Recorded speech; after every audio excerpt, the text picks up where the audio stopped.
노다지 썰전. 오늘 다룰 기업은 바로 약국 자동화 솔루션 분야의 글로벌 선두주자 JVM입니다. 네, JVM. 이 기업이 2025년 상반기까지만 해도 정말 대단했죠. 역대 최고 실적을 연이어 갈아치우면서 거침없이 성장하는 모습을 보여줬습니다. 맞습니다. 그런데 3분기 실적이 발표되면서 시장 분위기가 완전히 뒤바뀌었습니다. 전분기 대비 매출은 16.5%, 그리고 특히 영업이익은 무려 30.3%나 급감하면서 시장에 상당한 우려를 안겨주었거든요. 그렇죠. 상반기에 정말 화려한 축제를 벌이다가 갑자기 찬물을 끼얹은 듯한 그런 성적표였습니다. 그래서 오늘 저희가 풀어야 할 질문은 아주 명확합니다. 과연 이번 실적 하락이 더 큰 도약을 위한 일시적인 숨고르기일까? 아니면 이 화려한 성장세가 본격적으로 꺾이는 어떤 둔화의 신호탄일까? 이 문제죠. 저는 이번 조정을 유럽 시장의 폭발적인 성장이라던가 또 차세대 장비의 전략적 업그레이드를 앞둔 지극히 건강한 과정이라고 보고 있습니다. 그러니까 단기적인 숫자에 가려진 이 거대한 성장 잠재력에 주목해야 한다. 이게 제 입장입니다. 저는 생각이 좀 다릅니다. 상반기에 그 화려한 실적이라는 장밋빛 커튼 뒤에 가려져 있던 문제들이 이번 3분기에 수면 위로 드러난 것이다. 저는 이렇게 보고 있습니다. 차세대 장비의 부진이나 막혀버린 중국 시장 같은 이 미래 성장 동력에 대한 불확실성이 지금 너무 크거든요. 지금은 아주 냉철한 분석이 필요한 시점입니다. 자, 그럼 말씀하신 그 단기적인 숫자부터 한번 짚어보죠. 물론 전분기 대비 실적이 감소한 건 사실입니다. 하지만 이 비교 대상을 작년 같은 기간으로 한번 바꿔보면 어떨까요? 전년 동기 대비 매출은 6.2% 성장했습니다. 이건 회사가 여전히 성장 기조 위에 있다는 명백한 증거 아닌가요? 네, 그 6.2%라는 숫자 저도 봤습니다. 근데 그 숫자 뒤에 숨겨진 내용을 봐야죠. 매출이 6.2% 늘어나는 동안 그럼 영업이익은 얼마나 늘었습니까? 오히려 줄었죠. 이건 외형은 성장했지만 속은 골고 있다는 신호거든요. 특히 저는 이 부분이 가장 우려스러운데 매출 감소율이 마이너스 16.5%인데 영업이익 감소율은 마이너스 30.3%, 거의 2배에 가깝다는 점입니다. 이건 그냥 판매량이 좀 줄었다 이 수준이 아니라 마진이 높은 핵심 제품 판매에 아주 심각한 차질이 생겼다는 뜻이니까요. 아니요. 바로 그 지점에서 우리가 해외 시장을 봐야 한다는 겁니다. 특히 유럽의 성과는 정말 눈부실 정도입니다. 유럽 법인 매출이 전년 대비 무려 44%나 급증했어요. 파트너 사인 티메디를 통해서 프랑스, 이탈리아 같은 신규 시장을 개척하는 전략이 이게 완벽하게 성공하고 있다는 증거거든요. 이런 폭발적인 성장이 있는데 어떻게 회사의 본질적인 동력이 약해졌다고 할 수 있겠습니까? 유럽의 44% 성장, 물론 인상적입니다. 근데 그게 전체 그림을 대변하지는 못하죠. 유럽에서의 성공이 과연 JVM의 자체 역량 덕분일까요? 아니면 그 파트너 사인 티메디의 역량이 크게 기댄 결과일까요? 더 큰 문제는 잠재력이 가장 큰 시장 중 하나인 중국의 문이 사실상 닫혀버렸다는 점입니다. 중국 정부의 그 부패 척결 운동 때문에 병원 입찰이 무기한 중단됐어요. 유럽에서 번 돈으로 중국에서의 손실을 메우기엔 글쎄요, 턱없이 부족한 수준 아닌가요? 중국 시장 문제는 JVM이 통제할 수 없는 거시적인 변수죠. 이건 모든 기업이 동일한 어려움을 겪고 있는 거고요. 오히려 그런 상황에서 유럽과 북미라는 대안 시장을 성공적으로 개척했다는 점을 더 높이 평가해야 합니다. 북미 시장만 해도 그 최대 파트너사인 맥케슨에 공급했던 약품 개수 장비 카운트메이트라고 있는데 이 초도 물량 재고가 벌써 절반 이상 소진됐습니다.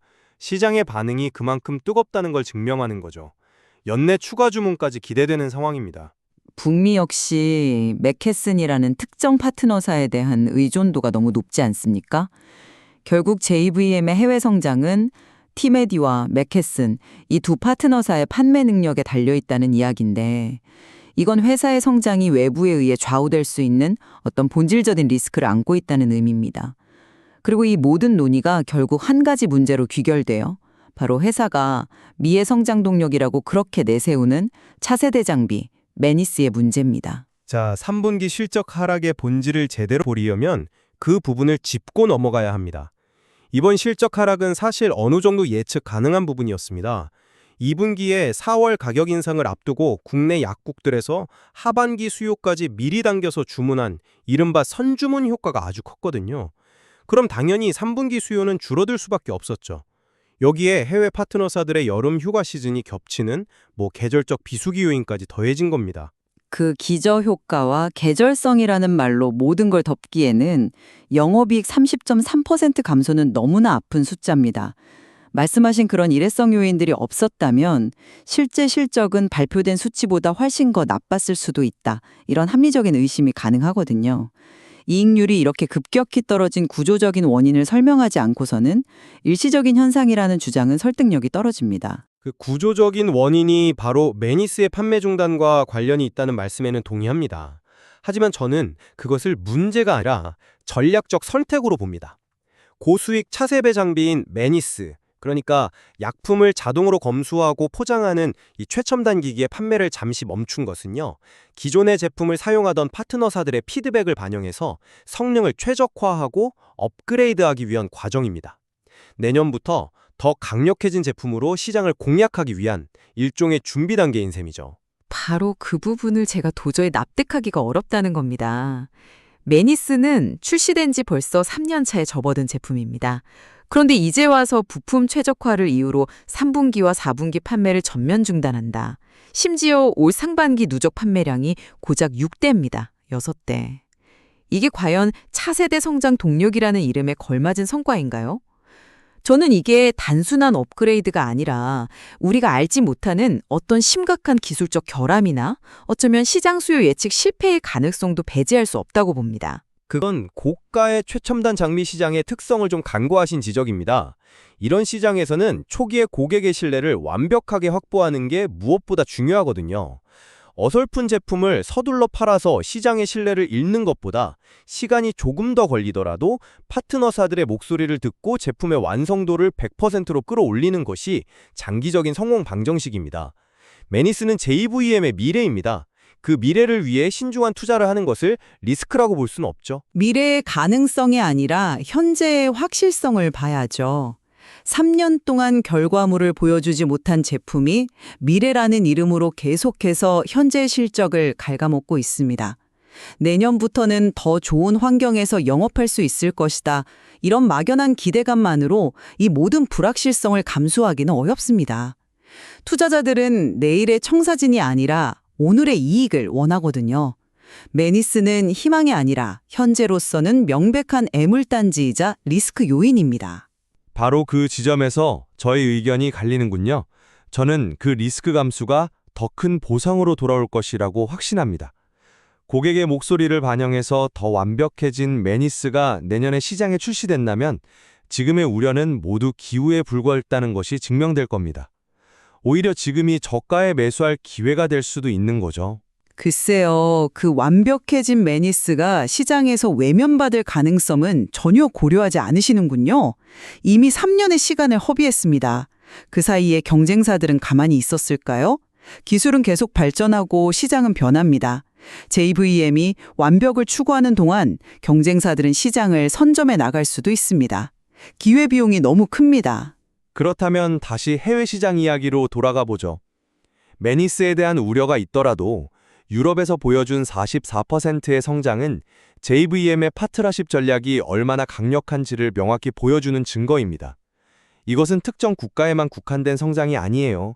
프랑스, 이탈리아에서 시작해서 영국, 스페인 등 유럽 전역으로 빠르게 확장되고 있거든요. 이 성공 모델은 다른 지역으로 얼마든지 복제하고 확장할 수 있는 잠재력을 가지고 있습니다. 복제하고 확장할 수 있다는 가능성과 실제로 그렇게 되고 있다는 현실은 다르죠. 유럽의 성공은 티메디라는 아주 유능한 파트너를 만났기 때문일 수도 있습니다. 북미 역시 맥케슨의 판매 속도만 바라보고 있죠.